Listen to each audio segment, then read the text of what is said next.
আসসালামু আলাইকুম ভিউয়ার্স, আমি ইঞ্জিনিয়ার মোহাম্মদ সদীপ হোসাইন। আজকে আমরা একটা টেকনিক্যাল ব্লগ বা একটা টেকনিক্যাল বিষয় নিয়ে কথা বলবো। আজকের টপিক হচ্ছে ফাউন্ডেশন। আচ্ছা, প্রথমেই আমরা জানবো ফাউন্ডেশন কী এবং ফাউন্ডেশন কাকে বলে। ফাউন্ডেশন যে কোনো কাঠামোর সর্বনিম্ন অংশকে বা দালানের সর্বনিম্ন অংশকেই মূলত ফাউন্ডেশন বা ভিত্তি বলা হয়। ফাউন্ডেশন সাধারণত দুই প্রকার, two types foundation: deep foundation, shallow foundation.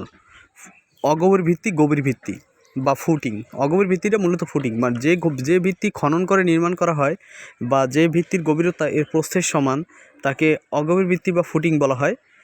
আর ডিপ ফাউন্ডেশনটা হচ্ছে যে ভিত্তি খনন করে নির্মাণ করা হয় না বা যে ভিত্তির গভীরতা অনেক অনেক অনেক বেশি, মাটির অনেক গভীরে থাকে, তাকেই মূলত গভীর ভিত্তি বলা হয় বা ডিপ ফাউন্ডেশন বলা হয়।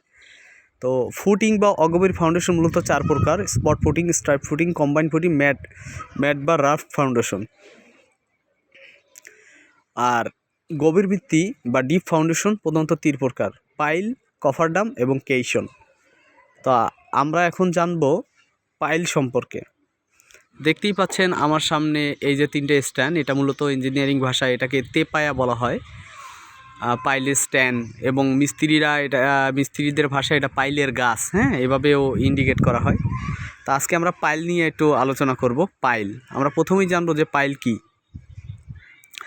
তো পাইল হচ্ছে মূলত এক টাইপের ভার্টিক্যাল মেম্বার।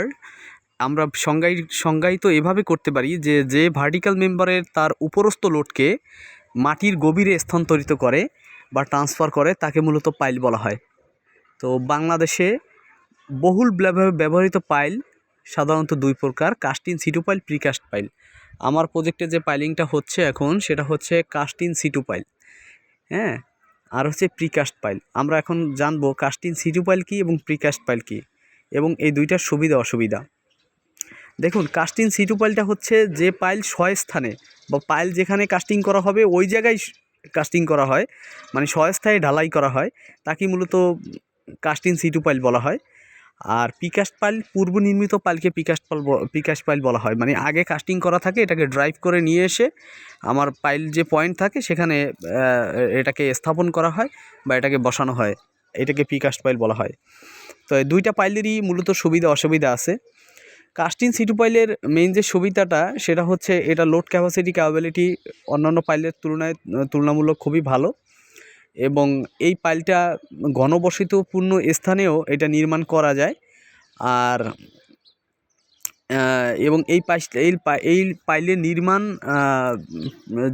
নির্মাণ সংক্রান্ত জটিলতা খুব কম।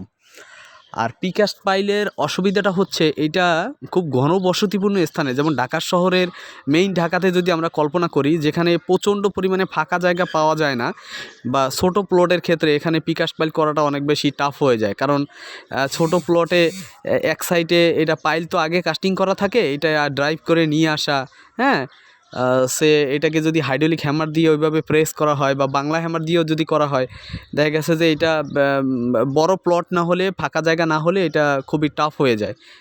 মানে ঘনবসতিপূর্ণ স্থানে প্রিকাস্ট পাইলটা করা যায় না। আর প্রিকাস্ট পাইলের সবচেয়ে বড় যে অ্যাডভান্টেজ বা বেনিফিট সেটা হচ্ছে যে প্রিকাস্ট পাইলে কাস্ট ইন সিটু পাইলের তুলনায় খরচ কম এবং প্রিকাস্ট পাইলের আরেকটা সুবিধা হচ্ছে যে এটা আপনার কাদাযুক্ত স্থানে এটা স্থাপন করা যায়। সে নরম মাটি, কাদাযুক্ত পানির ভিতরেও যদি চায় এটা নিয়ে ড্রাইভ করে নিয়ে গিয়ে বসানো যায়। এইটা একটা বিশাল অ্যাডভান্টেজ এখানে আছে। তো আমরা প্রিকাস্ট পাইল এবং কাস্ট ইন সিটু পাইল সম্পর্কে জানলাম। এবার আমরা জানবো যে এছাড়াও আর কি প্রকারের পাইল হতে পারে।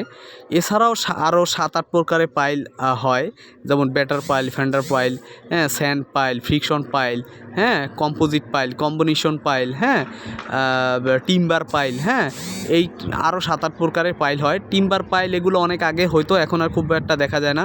স্যান্ড পাইলটা এখনও কিছু কিছু জায়গায় হয়। শীট পাইলটা মূলত ব্রিজের ক্ষেত্রে নির্মিত হয়। তো এই আর কি। তো এরকম বিভিন্ন পাইল বিভিন্ন কনস্ট্রাকশন কাজে নির্মিত হয়। তবে আমাদের বাংলাদেশের পার্সপেক্টিভে কাস্ট ইন সিটু পাইল এবং প্রিকাস্ট পাইলটা মূলত ভবন নির্মাণের ক্ষেত্রে সবচেয়ে বহুল ব্যবহৃত এবং সবচেয়ে বেশি ব্যবহৃত হয়। আচ্ছা, এখন আমরা জানবো যে একটা পাইল কাস্টিংয়ের সময়, কাস্টিংয়ের পূর্বে, কাস্টিং চলাকালীন, কাস্টিং পরবর্তী, হ্যাঁ, বা কাস্টিং চলাকালীন সময় একজন ইঞ্জিনিয়ার, একজন দায়িত্বরত ইঞ্জিনিয়ারের কী কী দায়িত্ব রয়েছে, যে একটা পাইল কাস্টিংয়ের সময় তার কী কী জিনিস চেক দিতে হবে, কী কী জিনিস তার বিবিধ বিষয় আছে, যেইগুলো সম্পর্কে তার ধারণা থাকতে হবে, আইডিয়া থাকতে হবে। আমি এখন সেই ব্যাপারে কিছু কথা বলব। তো প্রথমেই আসি যে কাস্টিং সি টু পাইলের ব্যাপারে। আপনি যখন একটা পাইল আমরা যখন একটা পাইল কনস্ট্রাক্ট করব, নির্মাণ করব, ওই জায়গাটা মূলত আমরা যখন লেআউট দিই, হ্যাঁ, তখন আমরা মূলত পাইল পয়েন্টগুলো চিহ্নিত করে রাখি। রড গেড়ে রডের প্রায় 6 ইঞ্চি উপর পর্যন্ত আমরা একটা কাস্টিং করে রাখি, জানি ওটা যেহেতু পাইলের মালামাল সাইডের ভিতরে ঢুকলে ওটা যে সরে যেতে পারে, হ্যাঁ, উঠে যেতে পারে, ওটা যেন উঠে না যায়, এই জন্য আমরা মূলত রডের মাথায় 6 ইঞ্চি পরিমাণ কাস্টিং করে রাখি, জানি এটা কোনোভাবে সরে না যায়। হ্যাঁ, এবং আমরা যখন প্রথম পাইল স্টার্ট করব, যখন এই যে দেখতে পাচ্ছেন তেপায়া, হ্যাঁ, এটা যখন ওই পাইল পয়েন্টে নিয়ে আসা হবে, হ্যাঁ, তখন আমরা এটা পানি চেকের মাধ্যমে এটা দেখব। ওই রডের মাথা চিজেলের মাথায় পানি দিয়ে পানিটা একদম আমরা যে রডটা যেই আমাদের পয়েন্টটা ইন্ডিকেট করবে, সেটাকে আমরা টার্গেট করেই আমরা বোরিং স্টার্ট করব। এবং একই সাথে আমাদের আরও পাইলের পূর্ববর্তী সময় আরেকটা কাজ করে নিতে হবে আমাদের। আমি দেখাচ্ছি, এরকম একটা ক্লে ট্যাঙ্ক, হ্যাঁ, এটা নির্মাণ করতে হবে। যে আমরা একটা বোরিং করার সময় যে কাদা, যে ওয়েস্টটা আসবে, সেটাকে রিজার্ভ করার জন্য, সেটাকে সাময়িক রাখার জন্য, হ্যাঁ, এটা আবার পরে উঠিয়ে ফেলে দিতে হবে বা এক জায়গায় অন্য জায়গায় এক্সপোজ করতে হবে, কিন্তু আপাতত রাখার জন্য আপনার হচ্ছে এরকম একটা ক্লে ট্যাঙ্ক নির্মাণ করতে হবে। এরকম একটা ক্লে ট্যাঙ্ক সে 12 ফিট জায়গা নিল, 6 ফিট 2টা চেম্বার করলো, তাহলেই জাস্ট এনাফ। মাঝখান থেকে একটা জায়গায় যে পার্টিশন ওয়ালটা থাকবে বা ব্যাফেল ওয়ালটা থাকবে, এটার ভিতরে মূলত একটা ভয়েড রাখতে হবে, জানি কাদাটা মানে ফিল্টার হয়ে চলে আসে পানিটা, হ্যাঁ, এইভাবে করেই মূলত এইরকম একটা ক্লে ট্যাঙ্ক নির্মাণ করে নিতে হবে আগে। তারপর আমি তো বোরিংয়ের ব্যাপারটা বললাম, যে আমরা ওইভাবে পয়েন্ট ইন্ডিকেট করে চিজেলের মাথায় পানি দিয়ে আমরা গাছ টেনে নিয়ে এসে তারপরে আমরা বোরিং স্টার্ট করব। একই সাথে প্যারালালে খাঁচাটা নির্মাণ চলতে থাকবে, এবং খাঁচাটা কিন্তু আমাদের যে দায়িত্বরত প্রকৌশলী যিনি থাকবেন, তিনি কিন্তু এটা একদম ডিজাইন অনুযায়ী এটা খাঁচাটা একদম সুন্দরভাবে মেড করতে হবে, হ্যাঁ। তো ডিজাইনে যেভাবে দেওয়া থাকবে সেভাবে মেড করতে হবে। আর একটা জিনিস এখানে লক্ষ্য রাখতে হবে, যে ব্লক, কভার ব্লক। তো কভার ব্লকটা মূলত কন্ট্রাক্টর মিস্ত্রিরা এটা ঠিকঠাকভাবে দিতে চায় না, এটার ক্ষেত্রে সর্বদা খেয়াল রাখতে হবে। সাধারণত 5 থেকে 6 ফিট পর পর ব্লক ইউজ করতে হয়।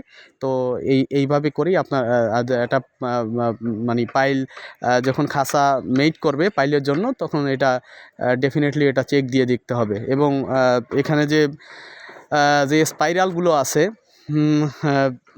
স্পাইরাল সাধারণত হেলিক্স স্পাইরাল হয় পাইলের ক্ষেত্রে, পেঁচিয়ে ওঠে। তো স্পাইরালের যে পিচ দূরত্বটা আছে, যে পিচ ডিস্টেন্স, হ্যাঁ, এবং মেইন রডের যে স্পেসিং, এগুলো মেপে একদম সঠিকভাবে দেখে নিতে হবে।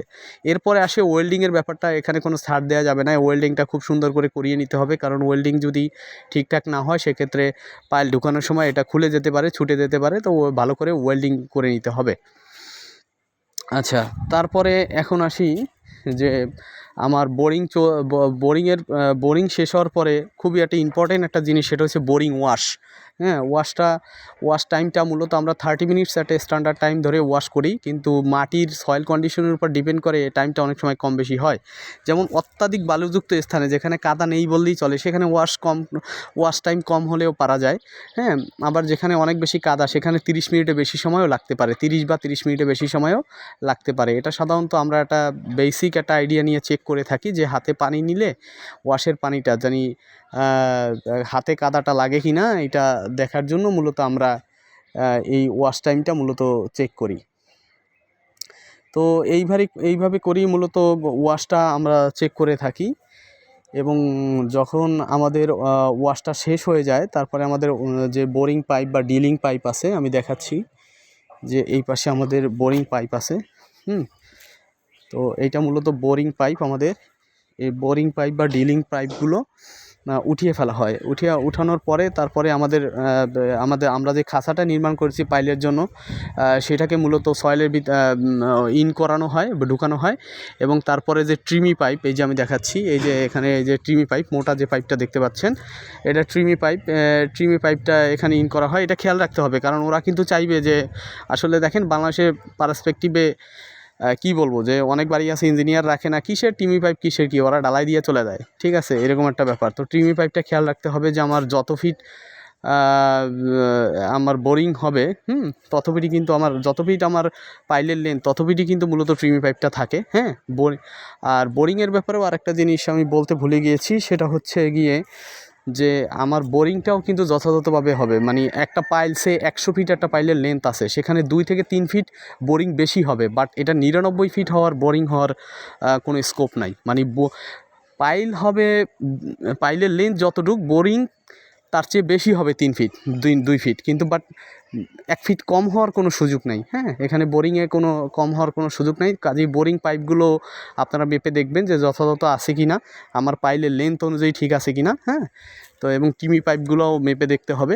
এইগুলো কিন্তু কন্ট্রাক্টর এবং এরা কিন্তু একটু হাইড করতে চায়। হ্যাঁ, তারপরে যথাযথভাবে এবং খাঁচা ঢুকানোর পরে খাঁচার যে ল্যাপিং যেটা আছে, হ্যাঁ, সাধারণত 2.5 ফিটের মতো, একটা খাঁচা আরেকটা খাঁচার ভিতরে ঢুকে যায়। হ্যাঁ, 2.5 ফিটের মতো ওখানে ল্যাপিংগুলো খুব সুন্দরভাবে ওয়েল্ডিং করিয়ে নিতে হবে। হ্যাঁ, যদি ডাবল খাঁচা ট্রিপল খাঁচা থাকে সেই ক্ষেত্রে কিন্তু প্রত্যেকটা ল্যাপিংই কিন্তু অনেক সুন্দরভাবে করিয়ে নিতে হবে। আর আচ্ছা, এরপরে আসি যে একটা জিনিস, যেটা হচ্ছে যে পাইল কাস্টিংয়ের রেশিওটা দেখেন। কাস্টিংয়ের ব্যাপারে স্ল্যাব কলাম যে কোনো জায়গায় রেশিওটা মেনটেন করাটা একজন ইঞ্জিনিয়ারের অনেক বড় একটা গুরু দায়িত্ব। হ্যাঁ, তো ফার্স্টলি ওরা যে টুকরি দিয়ে যেটা দিয়ে আর কি পাথর বালু এগুলো দিবে, সেটা ফেরাটা মেপে নিলে অনেক বেটার। ফেরাটা মেপে নিয়ে তারপরে আমরা সাধারণত পাইল কাস্টিংয়ের ক্ষেত্রে 1:1.5:3 এই রেশিওতে আমরা কাস্টিং করি।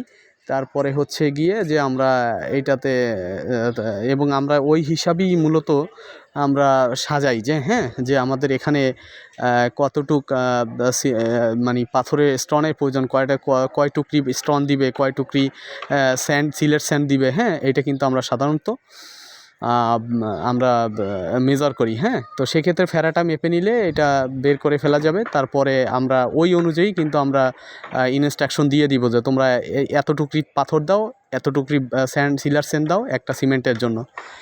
এবং মিক্সার মেশিনটা সাধারণত আমরা জানি যে 2 থেকে 3 মিনিটস এটা ঘোরাতে হয়। এই যে বেসিক যে জিনিসগুলো, এগুলো আসলে সব কিছুর বেলায় ঠিক।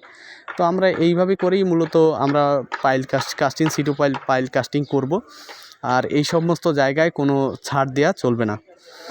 তো আমরা এতক্ষণ আসলে ফাউন্ডেশন সম্পর্কে এবং পাইল সম্পর্কে অনেক কিছু জানলাম, এবং একটা পাইল কিভাবে কাস্টিং করবে, একজন ইঞ্জিনিয়ার মূলত পাইল কাস্টিংয়ের সময় তার কী কী দায়িত্ব, এগুলো ব্যাপারে পুঙ্খানুপুঙ্খ একটা আইডিয়া দেওয়ার চেষ্টা করলাম।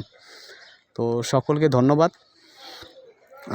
আর একটা কথা আমি বলে দিই, আপনারা যারা মোহাম্মদপুরের আশেপাশে আছেন, সেখানে যারা ফ্রেশ ইঞ্জিনিয়ার আছেন, fresh diploma engineer, fresh BSc engineer, fresher যারা আছেন, বা যারা ইন্ডাস্ট্রিয়াল ট্রেনিং করবেন, এরকম 2-4-5 জন আমার সাথে যোগাযোগ করতে পারেন। আমি আপনাদেরকে শিখিয়ে দিব। হ্যাঁ, আমাকে যদি 2-3 মাস সময় দেন, হ্যাঁ, প্রতিদিন 2-3 ঘন্টা করে, তাহলে ইনশাল্লাহ আপনারা 3-4 মাস সময় দিলে আপনারা 5 বছর এক্সপিরিয়েন্সধারী একজন ইঞ্জিনিয়ারের যেই কর্মদক্ষতা থাকে সাইটে, ইনশাল্লাহ আপনাদের সেটা হয়ে যাবে। আমাকে অল্প কিছু টাকা, জাস্ট 5,000 টাকা সম্মানী দিলেই আমি তাদেরকে সময়টা দিব। তো আপনারা যারা ইন্ডাস্ট্রিয়াল ট্রেনিং করতে চান বা যারা কনস্ট্রাকশন ফিল্ড সম্পর্কে ভালো আইডিয়া নিতে চান, তারা আমার সাথে যোগাযোগ করতে পারেন। এবং আপনাদেরকে আরও একটা আমি জিনিস জানিয়ে রাখি, আমি আমার টোটাল 8 বছরের মতো কনস্ট্রাকশন ফিল্ডে জব এক্সপিরিয়েন্স আছে। তো এর ভিতরে বিল্ডিং রিলেটেড আছে প্রায় 4-5 বছর। এর বাইরে আমি কিন্তু রাস্তা আরও মাল্টিপারপাস একটা প্রজেক্টে চাকরি করার কারণে সেখানে মাল্টিপারপাস বিভিন্ন কাজ সম্পর্কে আমার আলহামদুলিল্লাহ একটা বেসিক ভালো একটা আইডিয়া আছে। আমি আপনাদের সাথে ওইগুলোও শেয়ার করতে পারবো। তো আপনারা যারা এই সুবর্ণ সুযোগটি নিতে চান, আমার সাথে যোগাযোগ করবেন। তো আজকে এই পর্যন্তই। ইনশাল্লাহ পরে আবার একটা টপিক নিয়ে আবার কথা হবে ইনশাল্লাহ। আসসালামু আলাইকুম রহমতুল্লাহ।